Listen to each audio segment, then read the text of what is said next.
Hello friends, welcome to all on my YouTube channel civil exam guru. दोस्तों, आज की class के अंदर हम लोग जो हैं प्लास्टरिंग, फ्लोर एंड रूफ इनके क्वेश्चन कुछ डिस्कस करने वाले हैं। जो प्लास्टर से होगा, फ्लोर से होगा, रूफ से होगा।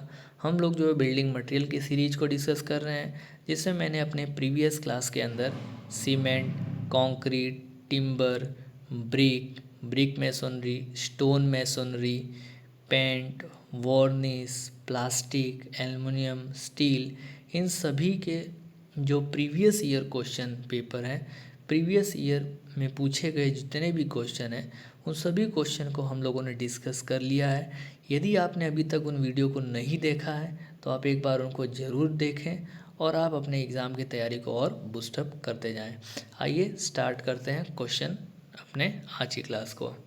Next question number 1 is formation of very small loose mass on the plaster surface is known as।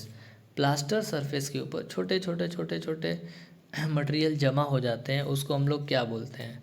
तो उसको हम लोग बोलते हैं फ्लैकिंग। King post truss consist of.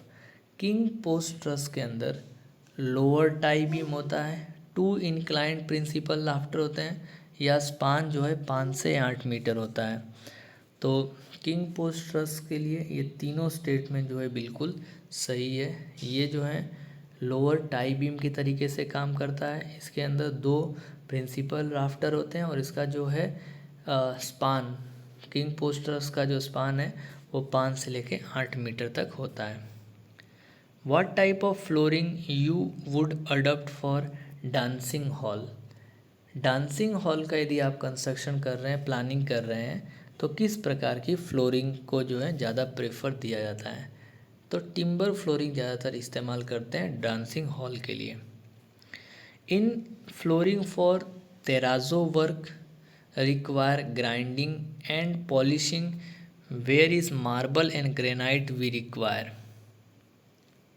तेराजो work के लिए जहाँ पर हमें जो है मार्बल वगैरह यूज़ करना होता है, तो हम उसके अंदर क्या करेंगे? मार्बल का ग्राइंडिंग करेंगे या पॉलिशिंग करेंगे? तो मार्बल के लिए जो है तेराजो वर्क के लिए ओनली हम लोग पॉलिशिंग यूज़ करते हैं, ओनली पॉलिश्ड मार्बल यूज़ करते हैं। Lowest carbon of roof is called edge, lowest course of roof, roof का सबसे लोवेस्ट पार्ट है उसको हम लोग क्या बोलते हैं? उसको बोलते हैं एव्स। और हाईएस्ट पार्ट को क्या बोलते हैं? उसको हम लोग बोलते हैं क्राउन या रिज भी बोलते हैं। Lower edge of pitch roof from where rain water of a roof surface drop down is known edge, तो उसको हम लोग बोलते हैं एव्स। अभी हमने डिस्कस किया है। पिच रूफ का सबसे लोअर हिस्सा जहाँ से वाटर जो है नीचे गिरता है उसको हम लोग बोलते हैं Aves. Queen post truss is suitable for span ranging from. Queen post truss का जो स्पान की जो लेंथ है वो कितनी होती है? 8 से 14 मीटर होता है। मतलब यहाँ पे 9 से 13.5 दिया है, तो बिल्कुल सही हो जाएगा। Opening left in flat roof for lighting purpose is called edge. Flat roof के अंदर जो लेफ्ट में हम ओपनिंग प्रोवाइड करते हैं उसको किस प्रकार का विंडो बोलते हैं? Sky window, roof window, Gable window या लैंटर्न, तो उसको हम लोग बोलते हैं roof window. Function of क्लीट in the roof truss is. Roof truss के अंदर क्लीट का क्या कार्य है? तो क्लीट prevent the Perlin from tilting. क्लीट जो है पर्लिन को टिल्ट होने से बचाने का काम करता है। Connect purlin with principal rafter, support the common rafter. तो जो आपका क्लीट है वो पर्लिन को बांध के रखता है। मतलब ओनली ऑप्शन ए सही है कि पर्लिन को वो टिल्ट होने से बचाने का काम करता है रूफ ट्रस के अंदर। Next, which of the following material is और are use as absorbent for making room acoustically sound. इसमें से कौन सा मटेरियल जो है यूज़ किया जाता है साउंड एब्जॉर्बिंग के लिए? स्ट्रॉ वुड, एकाउस्टिक प्लास्टर या हेयर फेल्ट। तो ऑप्शन जो है स्ट्रॉ बोर्ड और एकाउस्टिक प्लास्टर, ये दो ऑप्शन आपका सही है। इसका यूज़ करते हैं हम लोग as a room acoustically good material. Which of the following finishing rendering treatment is not suitable on backing material of a weak type of brick और lightweight concrete? इसमें से कौन से मटेरियल के ऊपर रेंडरिंग ट्रीटमेंट जो है इस्तेमाल नहीं करते हैं? तो pebble, dash, rough cast. Next, match the following list of defect of brick and their cause. तो ब्रिक का डिफेक्ट और उसके कॉज के बारे में बताया गया है कि किस कारण से ये डिफेक्ट होता है। चलिए देख लेते हैं। पहला है ब्लोइटिंग। ब्लोइटिंग का क्या काम है? ब्लोइटिंग जो है हो जाएगा presence of excess carbonaceous matter and sulphur in a brick clay. यदि कार्बोनेसियस मैटर बहुत ज़्यादा प्रेजेंट है और ब्रिक के अंदर सरफेस सल्फर बहुत ज़्यादा, तो ब्रिक को बॉइल्ड कर देते हैं, वो इस तरीके से मुड़ने लगता है। तो ऑप्शन जो है पहला के साथ मैचिंग हो जाएगा। एफ्लोरोसेंस क्या है? तो प्रेजेंस ऑफ एल्कली, बिल्कुल सही है। चफ का क्या काम है? चफ के ऊपर जब पानी रेन वाटर गिरता है किसी हॉट ब्रिक पे, जब बारिश का पानी गिरता है तो उसको बोलते हैं चफ। और impression air during moulding, moulding करते समय जब एयर जमा हो जाती है उसको बोलते हैं ब्लिस्टरिंग। जो फूल जाता है, जो स्वेलिंग हो जाता है ब्रिक, उसको बोला जाता है blistering. Next, which of the following is not suitable for use as a floor in the material on the floor which are subjected to dampness. इसमें से कौन से मटेरियल का इस्तेमाल नहीं करते हैं ऐसे फ्लोर के लिए जो फ्लोर के अंदर डैम्पनेस आ चुकी है? तो लिनोलियम का इस्तेमाल नहीं करते हैं, not suitable. The roof which has slope in all 4 direction and there is a break in the slope is known as. ऐसा रूफ जो चारों डायरेक्शन से स्लोपी होती है, तो उस रूफ को हम लोग क्या बोलते हैं? उसको बोलते हैं gable roof, gambrel roof, hip roof या मैंसोर्ड रूफ। तो उस रूफ को हम लोग बोलते हैं दैट इज हिप रूफ। क्या बोलते हैं उसको? Hip roof. जो चारों डायरेक्शन से स्लोपी है उसको हिप रूफ बोलते हैं। डाउनवर्ड, वर्टिकल और sloping projection hanging below any horizontal projection like balcony, canopy, veranda, passage to provide protection from direct sun and the rain is. तो डायरेक्ट सन और रेन से रोकने के लिए जो हम पर्टिकुलर स्ट्रक्चर बनाते हैं बालकनी पे, कैनोपी पे, वरांडा में या पैसेज में, तो उसको हम लोग बोलते हैं जैम्प। क्या बोलते हैं उसको? Jamb. In plastering for opening more than 3 square metre deduction is made for. Plastering के अंदर यदि ओपनिंग जो है 3 स्क्वायर मीटर से ज़्यादा है तो डिडक्शन हम लोग कहाँ पे करेंगे? दोनों फेस ऑफ ओपनिंग में, both face of opening, both face of opening plus jamb, both face of opening plus soffit and sill, या both face of opening jamb soffit and seal.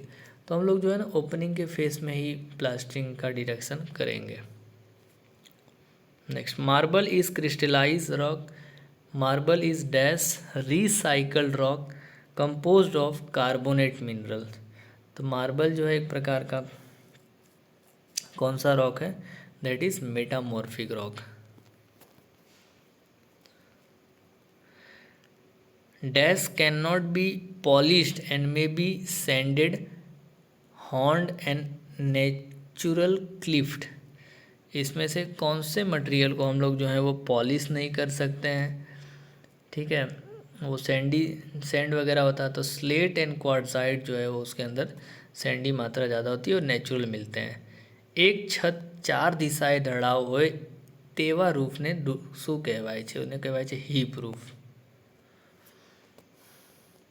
Same question next भी, for the span of 12 metre with pitched roof can be suggested. यदि 12 metre का span है तो उसको हम use करेंगे queen post truss. Name the decorative plaster work in relief from the following. It is used as a decorative coating for wall and ceiling and sculptural artistic material in the architecture. इसमें से कौन सा जो है material उसको decorative coating के लिए wall और सीलिंग में यूज़ किया जाता है, उसको बोलते हैं stucco. Gable roof, hip roof और mansard roof are a form of. Gable roof है, हीप रूफ है और मेंसोर्ड रूफ जो है किस फॉर्म के होते हैं? कर्व में होते हैं, फ्लैट होते हैं, पिच होते हैं या टेरेस्ड होते हैं? तो होते हैं pitched roof. The horizontal wooden और steel member use to support common rafter of a roof when the span is large is known as. Horizontal wooden और steel member use to support common rafter. तो common rafter को support करने के लिए जो horizontal member इस्तेमाल करते हैं उसको क्या बोलेंगे? उसको हीप राफ्टर, रीज, क्लीट या पर्लिन। तो उसको हम लोग बोलते हैं purlin. Final operation of finishing floor is known as. Floor finishing का सबसे लास्ट प्रोसेस उसको बोलते हैं trowelling. Flooring preferred for dancing hall is. Dancing hall के लिए जो फ्लोर यूज़ करते हैं उसको क्या बोलते हैं? Timber flooring. कौन सा फ्लोरिंग इस्तेमाल करेंगे? Timber flooring. The operation of finishing mortar joint after completion of masonry wall is known as. इसको बोलते हैं Poynting.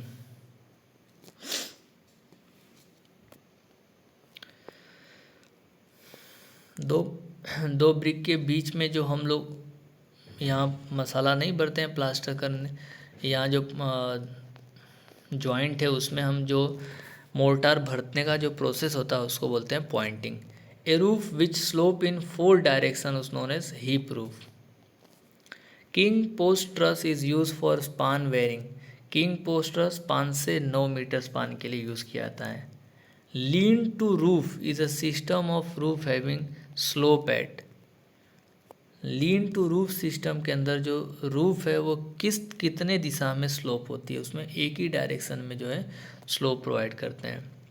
Cement require for 12 mm thick cement plaster in for 100 square metre in cement mortar of 1:2। तो 12 mm thick plaster है, 100 square metre है, ठीक है ना। तो इसका वॉल्यूम निकाल लीजिए, ठीक है। 100 स्क्वायर मीटर है तो इसको मीटर में कर दो 0.012 हो जाएगा। तो इसका 100 से मल्टीप्लाई करो तो 1.2 मीटर क्यूब इसका वॉल्यूम आ जाएगा, ठीक है। 1 + 3 तो 1/3 और सीमेंट निकालना है, मल्टीप्लाई 1.2 इंटू 1440 और डिवाइडेड बाई 50 कर दो तो आएगा आपका 20 bag. Next, for 20 mm thick cement plaster paste total dry volume require for 100 square metre is. तो ड्राई वॉल्यूम कितना प्रोवाइड करते हैं हम लोग, कितना लेते हैं? That is